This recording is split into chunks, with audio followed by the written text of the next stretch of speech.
I said, welcome to this afternoon's webinar about growing and changing and teaching about puberty in Changing Me in Jigsaw 3 to 11 and up to 12 for schools in Scotland. Today we are going to focus on looking on the content of the new updated materials. If you are looking at the content and you're using the 2025, 26 instead of the new ones, the new materials, there is a webinar from last year that you could go and have a look at, but actually a lot of it is going to be quite similar, so it should be useful either way. My name is Sarah. I'm the program lead for Jigsaw PSHE 3 to 11. I've said Ruth is here from School Support, manning the chat. So what are we going to look at today? I'm going to be going quite quickly because as I started preparing this, I realized there was more and more related to puberty than I thought, as is often the way. I'm going to have a quick look at what the guidance is, why we teach puberty in the guidance, about how important it is to build the foundations, just a quick look over some of the practical approaches, and then a bit of a dive into some of the actual content as well. So hopefully that's what you're expecting. So let's get going. Well, why do we teach about puberty in primary schools? There are some really basic reasons about why this content is here, but we do get asked this question. I know you may get asked it as well by parents, carers, and governors. Particularly through PSHE, we're here to support children as they prepare for changes in their lives, and actually with the changes that are going on now as well as in the future. So this is a natural stage that happens to us all, but it does start for children between 8 and 11 years. About a year later for boys is what the science is telling us. But it happens while children are at primary, so we need to make sure that we are teaching it in a time that is relevant for them. And children and young people tell us in more surveys through the Sex Ed Forum, through the Children's Commissioner, through all sorts of different bits of research that actually they want this information and they want to make sure that they get it in primary school as well.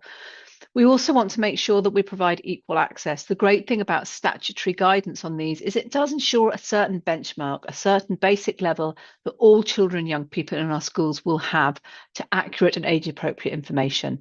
And what we can provide through PSHE is a really safe learning environment that they can explore these topics and start to develop their knowledge and skills in how to talk about them as well. And safeguarding is also an aspect to it. So we know that if children have the accurate knowledge about their changing bodies and they've got the vocabulary and they're able to practice talking about it, they're going to have more confidence to recognize, to name, to describe when something maybe doesn't feel quite right, and how to talk about that and who to talk about it to. So there's lots of important reasons why we have this content. So what we're doing is we need to build those strong foundations right from the beginning for all of those reasons. So we're starting off by teaching about life cycles. We need to give context to this learning and understanding about this is a natural process. We can therefore then make it age appropriate. We don't want to frighten or alarm children, but they are curious about their bodies. They know that changes are going to happen and have happened since they're a baby. So we can meet them where they are with our knowledge. And through that, we can then help them to build the correct language, so it's an agreed language that people understand. It's not that there's anything wrong with using other words, but it is important to have that shared understanding, and that comes as a natural part of them learning about themselves. With this, a lot of people talk about embarrassment with puberty. It's okay, we have all the things about it's okay to giggle, but actually, if we normalize this body talk from an early age, right from the early years, we can help to reduce awkwardness in later lessons in primary and, of course, in secondary. Back slightly to the safeguarding, but having control, that body autonomy is really important. So simple things like knowing the correct names for private body parts or knowing that they have them can help to support safeguarding, understanding boundaries. People ask about what we do about consent in primary schools, and this is all part of it. Having the language, having the understanding of these things, and being able to talk about it. And of course, we need to put it in because all of our guidance expects this progression. It expects us not to just teach all of this right at the end of year 6 or in secondary schools, but we need to have this progressive approach. So what does the guidance say? This isn't all about the guidance, but it is helpful for you to know what's there, the kind of things that are expected, and it can help to increase your confidence in teaching it as well. I'm not going to read through all of these, but this is the wording from the DfE guidance for schools in England. So there's growth and development, which is where the life cycles come in, and puberty is specifically pointed out as a discussed as a stage in this process. We've got the naming of body parts. It includes 6 specific names of body parts. Obviously, these aren't 6 words, is never going to be quite enough to describe all of puberty. But when we talk about that baseline for all children, for having a shared, of knowledge that they have of high quality teaching and learning and some vocabulary, it's great that they all have equal access to this vocabulary and understanding that they're private. And of course, it helps about learning about boundaries and about body parts and the menstrual cycle as well. And really clear for the guidance in England, pointing out that menstruation can start at 8 years old and that this needs to be covered so that girls are prepared if this starts early to avoid distress.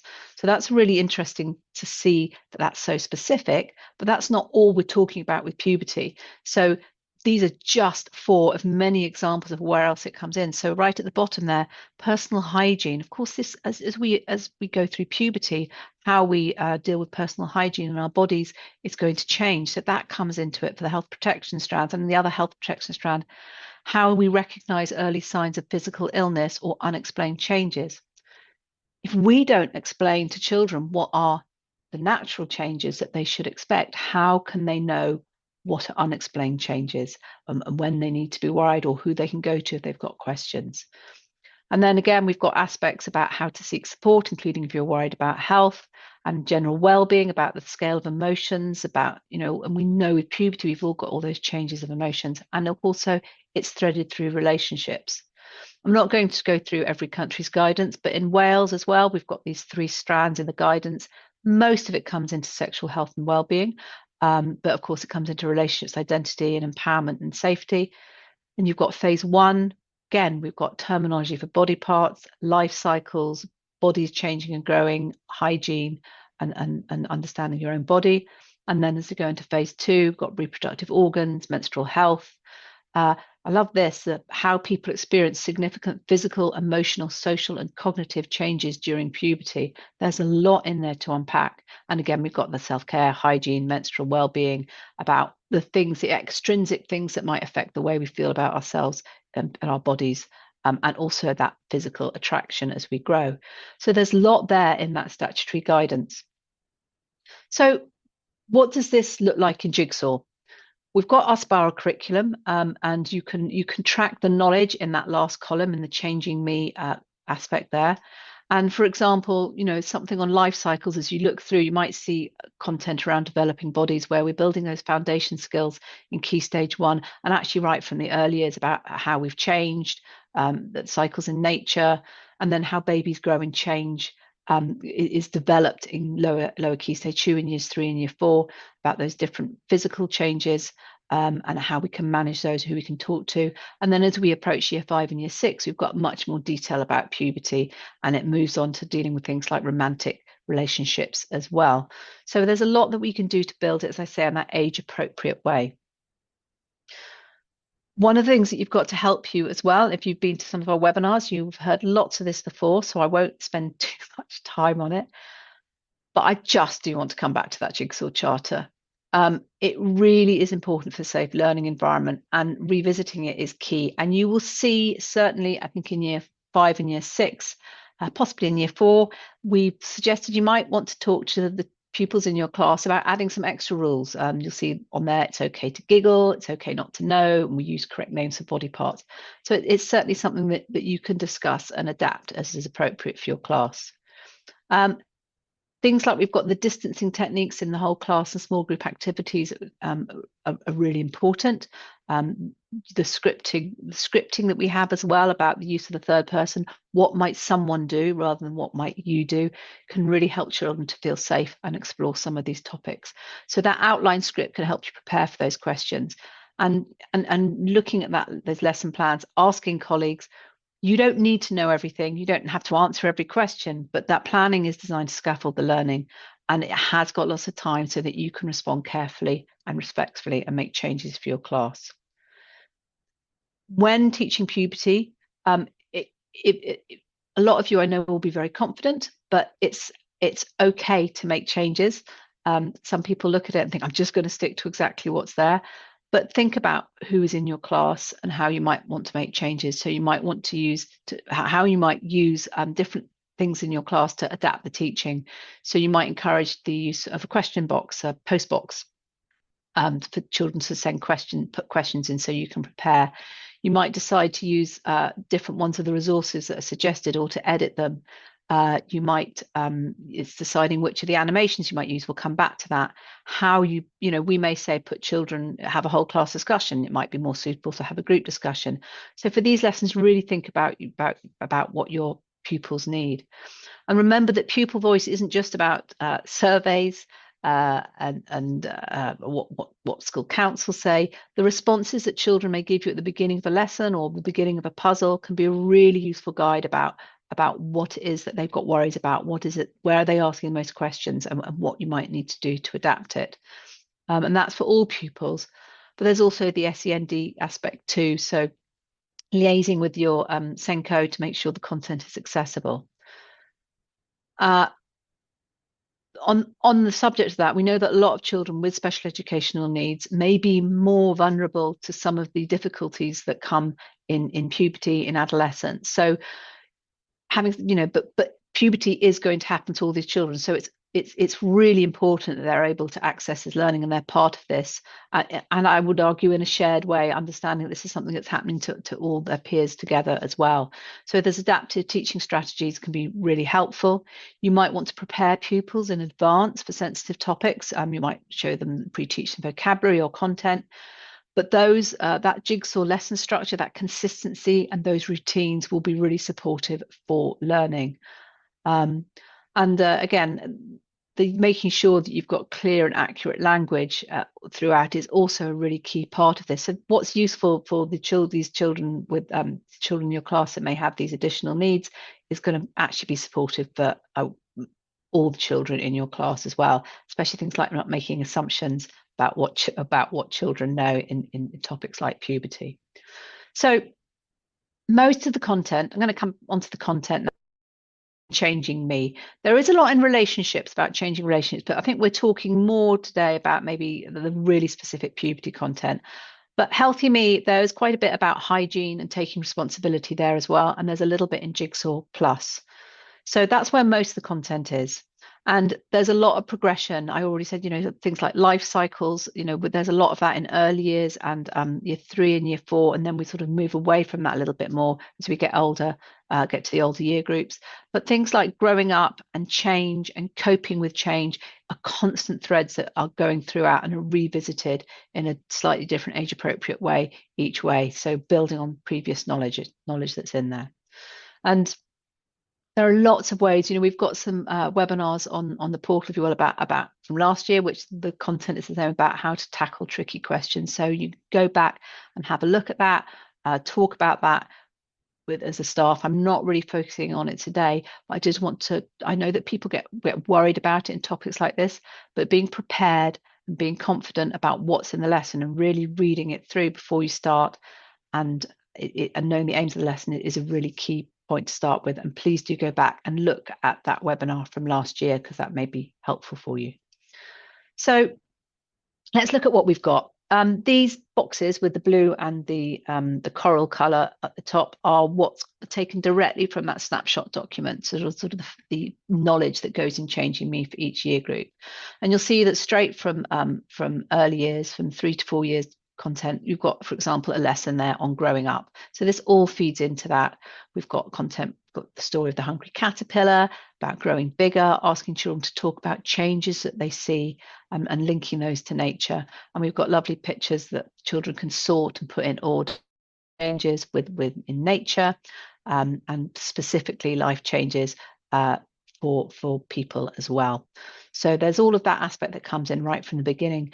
And again, our wider content, the Let's Play documents I've just highlighted, you don't need to read it, but there's lots of aspects there that are relevant to babies and growing and changing and vocabulary and sentence starters that you can use to support learning in this age group. So as you go up to the reception year, again, that's built on. We've got some slides. This is you'll see across the bottom the names of the lesson, My Body, talking about different body parts. And then in piece 3, we've got how we change as we grow up. So again, this is all being built on.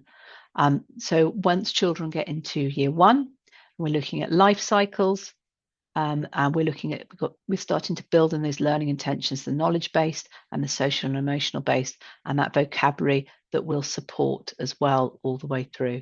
So we've got life cycles starting off there, and we've got changing me. So language of change is embedded from the beginning, and how we've changed as we grow. And then my changing body. So again, so all of the body awareness starts really, really early on. I'm not going to go into too much detail. I know this is a lesson we get questions about.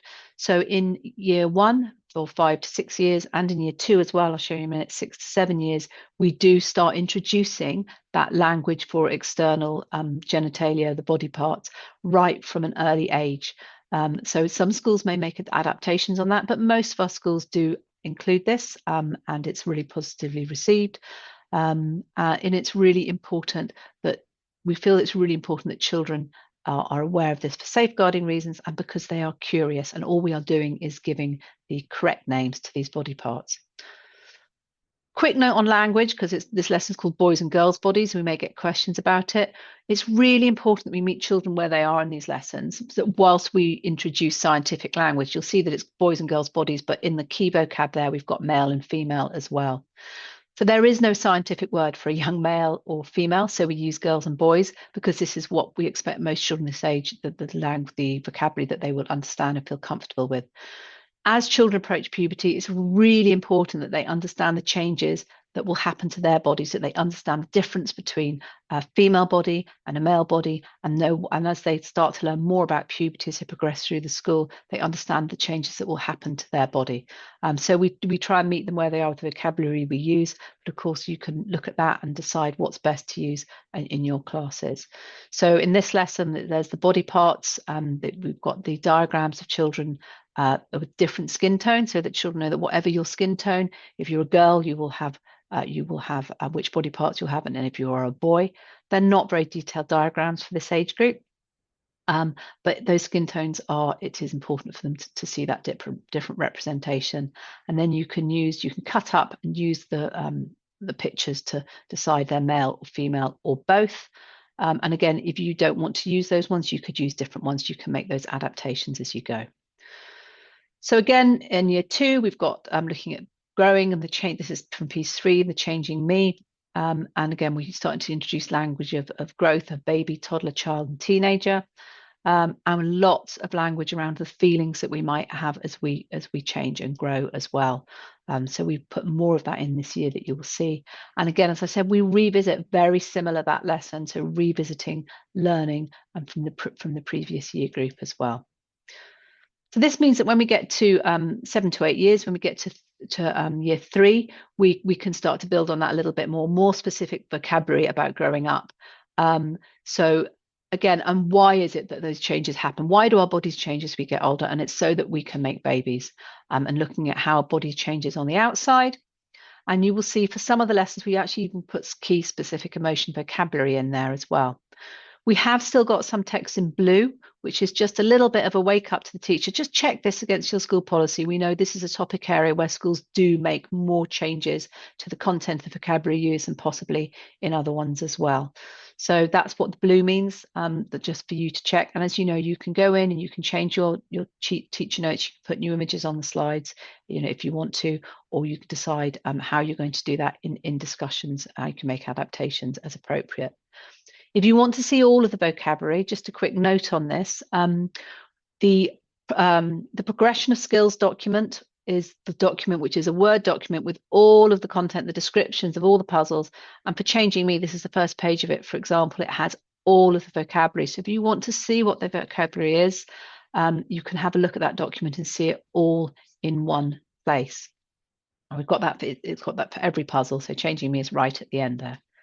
So but yeah, so for year 3, again, we've got lots of activities, lots of opportunities for children to discuss and practice using the vocabulary and to talk about it in groups, in pairs, and as a whole class as well. So there's lots of opportunities all the way through. And you will notice that we've got lots of slides now built in, repeating the same messages about where to go to help and understanding who you might want to go and speak to. Just to note as well on the the skin tones, a reminder that in some of the lessons, we have 3 identical lessons using different skin tones so that you can choose which one is most appropriate for your class. We try and balance the use of skin tones in different images, but again, we don't want to give children the impression at any point that their skin tone may change as they get older. So we try and keep them in these lessons so that you choose one or the other. But it might be that you decide to choose one skin tone in year 3 and a different skin tone in year 4. That's up to you as a school. So we look at inside body changes. We've got some updated images as well, looking at the female reproductive system and the male reproductive system as well. But then we look at, when do these start to happen, and talk about outside changes and inside changes and what you might notice. And again, how do you feel about it? Chances to discuss it. And then we link that as well to keeping ourselves clean, because of course, as bodies enter puberty, there are changes that happen that affect personal hygiene. So we've got some lessons now on that as well about keeping clean. There's lots of nice images that you can use and activities and opportunities to discuss it. So you can go and have a look at that. So that's piece 4 for year 3.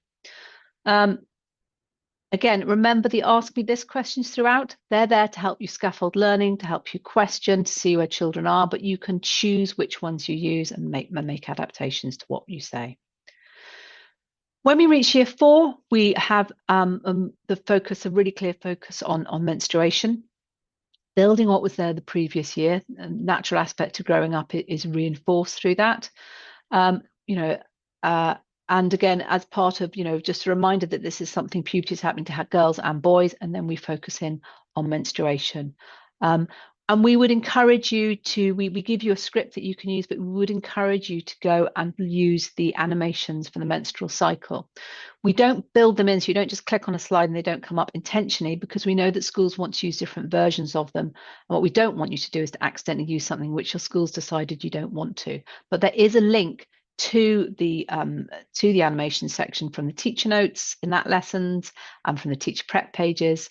So when you go, you'll see the different versions.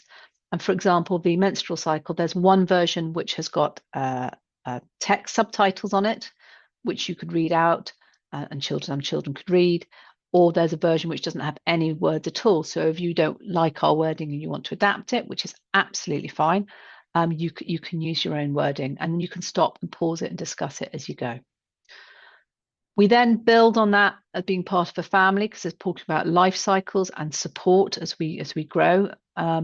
So we talk about how our inner circle can support us, and we use that through the story of Sam, building on the previous lesson on menstruation about where Sam can go for help and support. And so children are able to talk, who could Sam talk to, and give advice about how Sam could get reliable support and answers to questions. And we talk about how that would be appropriate for any questions that you might have about puberty, whether you are male or female as well, and start to we refer to Childline. We think that that's an age appropriate one. But again, you could choose to recommend a different one if you choose to in your resources. So when we reach year 5, we can revisit this. We talk about embarrassment, which we know is part of puberty. And we talk about how we can cope with that as part of our Connect Us. And we revisit some of those previous images, and we build with some extra images of how you might look as you become older, and what the body may look like. And then we recap with puberty for boys, and we mirror, so we're reducing that cognitive load. We're mirroring in our approach what we've done in puberty for girls, so we can fully explore puberty for boys as well. We've got some new diagrams. We have included a picture with a diagram of an erect penis, because this is something which we talk about. We talk about erections, and we think it'd be really helpful for some children to have that diagram. But as always, if you want to replace the image on the slide with something else and you choose not to show that, and you can do that. So that is there as well. And in the same way, of course, when we've got a lot of these activities, the words, the vocabulary, the activities are designed that they're the activities you cut out and give different bits to different children. So you can take out any aspects that you don't think are appropriate, or you may want to add content as appropriate for your classes. And again, all the time we're building in lots of chances for children to work in pairs or small groups, and to consider how and practice using some of this vocabulary, practice talking about it. And this is a really important skill that we want to support children in developing. And this is really great as well. This one is a really great way of getting pupil voice back about what it is that children want to know about puberty, because they'll start be putting this in their guide. And then they're looking ahead to being a teenager and what comes with that as well, and the responsibilities that it might bring.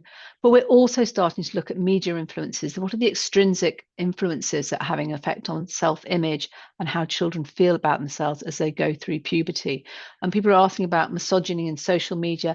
This is all really relevant. We want children to feel confident, want to feel the understanding of the opposite sexes and the different challenges that we all have them, even though some of them may be slightly different, but actually there are a lot of similarities as well. So we've got lots of content about that, and stereotypes, how can we help to break down stereotypes, and space for you to put some extra images on if you choose to, that might be more relevant to the children in your class. So all of this is then built on. So once children reach year 6, and a lot of them, especially in schools in England, be worrying about maybe moving to secondary school. And we know from schools that children are hearing a lot. They've got a lot of questions. There's a lot they want to discuss. So we start with self-image. We've got things like boyfriends and girlfriends. But if you want to, you can teach the alternate adolescent friendships lesson. But again, so lots to do with emotions and feelings in there. We recap on puberty. I know we're very close to the end of the webinar now, but just a little recap on this. We get a lot of people asking about why we include the word masturbation and clitoris in our resources. So absolutely, again, it's in blue there because we know that some schools choose not to include it. But in this lesson, we do have that. We know this vocabulary can seem advanced if you haven't taught these topics to upper primary before. So we just want you to have a look and consider it before you make a decision about it. So we consider that masturbation is a word that we expect that most year 6 children will have heard, and you may have questions in your question box about it using a range of whole different bits of vocabulary. So you can use it, you can give a classroom appropriate word, you can acknowledge what masturbation is, and we give you some suggested texts that you could use. It's something that some people do as they get older, but not all, and that this is private. And again, the clitoris, it's part of the female anatomy, the external genitalia, that we would expect all girls certainly to know that they have by this age. So if we don't mention it, but we're labeling and mentioning other parts of the female genitalia, what messages are we giving? Girls might be worried that there's something there that other girls don't have, and there's something wrong with them. They may feel that the fact that it could be a sign of something that they're unwell, or just something that they're not allowed to talk about. And what we want to do is we want to empower children to know what's private, what's not private, who they can talk to when they need to, and how to ask questions. So we feel that leaving these out for the end of year 6 it is something that you'd really need to consider very carefully, so that children can feel confident getting advice from safe and reliable sources as they move through adolescence. So yeah, so you can see it's on these activities, and you could remove it from some of those.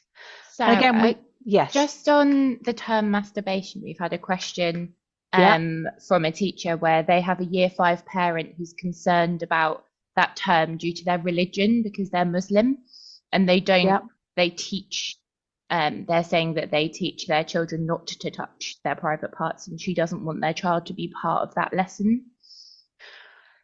I mean, we can talk about it. I don't want to go into. Can I come back to that at the end? Yeah, it's a really good question. It's a really good question, and I know we're running a little bit late, and then people can drop off at the end. But it is a really good question, and I will come back to that. So thank you. Yes. So yes, but following on from that, we recap on hygiene and all the different aspects of looking after ourselves during puberty and the physical health. So all the things that aren't just about changing bodies as such, eating and drinking. There is the changes of hygiene, but also our emotional health and well-being. And again, in these lessons, sometimes we recommend that you might want to split off into single sex groups to have discussions, but you come back together and bringing together, as I mentioned, those similarities, the similarities of worries that both boys and girls will be having, and we give you ideas of how you might want to word that as well. Yes, that's excellent, green arrow. Again, so we've got the boyfriends and girlfriends lesson, and that's where we bring in some things about physical attraction as well, and we also bring in sexting as a topic as well. So there's a story to distance it, but we know that a lot of children have heard of sexting, and we know there are issues with mobile phones. So have a look at that lesson and decide how you might want to adapt it, maybe the story to be more relevant to your local area. For those of you teaching in Scotland, again, we're revisiting puberty, but there's a lot more you'll see about changing circumstances and minds and feelings. There's a real focus on emotional health and well-being for P7 in Scotland. We also have extra content in Jigsaw Plus, which you may or may not have seen. So there are 3 lessons about changing relationships related to puberty, really from sort of age 10 upwards, but you can have a look and adapt it if you felt that your year 5s particularly needed something. And the same for about managing our emotions and hormones in puberty, going into a little bit more detail. So you could swap it out, or if you've got a year 6 at the end of the summer term, you've got some more time, you want to do some there, you could have a look at using it that way. So real recap, when you're preparing, reflect on why you're teaching the content. What is the purpose of this? How is this going to support the children in your class, both now and in the future?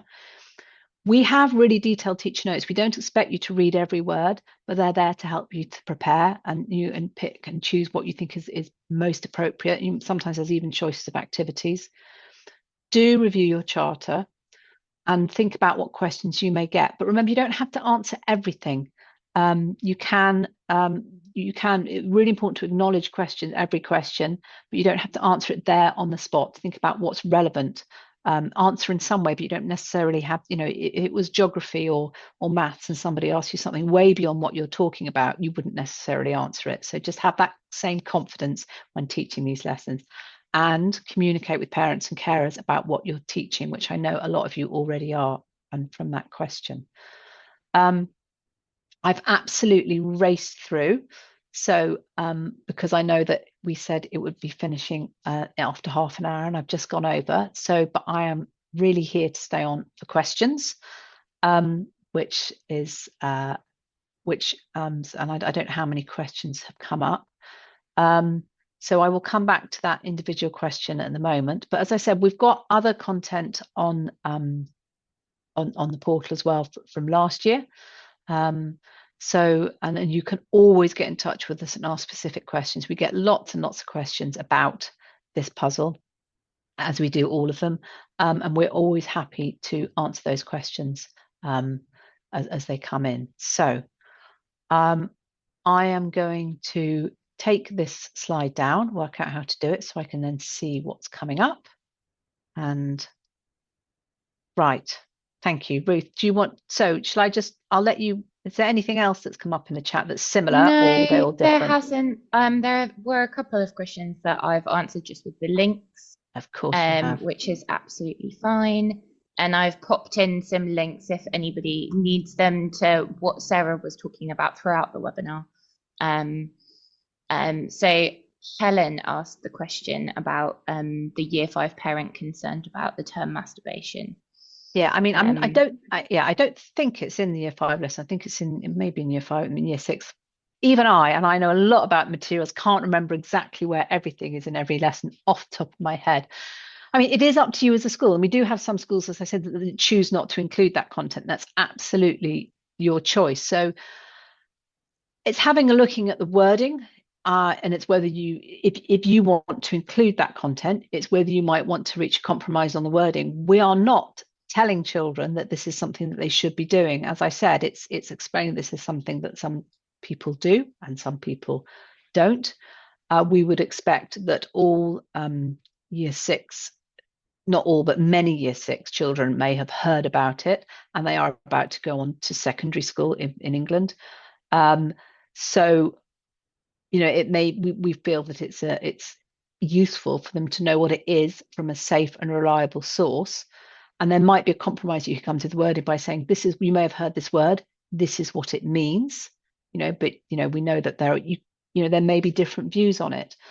But the guidance is clear that we should not be encouraging taboos. So you don't want to end up compromising so far that you end up going the other way. I don't know if that teacher, see Helen has, though that parent has actually seen the wording. I don't know whether you've decided whether you do want to include it at all. But what is clear is that after the RSHE guidance came out in 2025, I think it was in the autumn, just in September, DFE released an equality and impact report on the protected characteristics, and it made it very, very clear that there was no right to withdraw from content on religious grounds. Having said that, masturbation isn't listed as an essential word that needs to be taught. So I'm not being terribly helpful. I can't give you a clear answer about exactly what you should do. But I'm very happy to talk to you, Helen, individually if you want to get in touch. Sorry. I've just popped our email address in there in case anyone has any questions. Helen has just clarified the teachings from the school nurse. Right. But if you do have any further questions, you're welcome to pop us an email. Yeah. I mean, it does depend what that teaching is. I don't know what that is. But then but actually, having said that, that parent's raising a really good question, and it makes it clear how important it is to know exactly what's being taught and what's being said, and everybody understanding it. Right. So is that it? That is it so far. I don't know if anyone has any further questions whilst. Thank you. And Ruth has very kindly said that she will send me all of those links as well, so I can put them all into one email, and we will send that out with a link to the recording and the slides. It may not be till the day after tomorrow. So if you don't get it tomorrow, just give us a bit of patience. We'll send it out the day after. Brilliant. Thank you very much.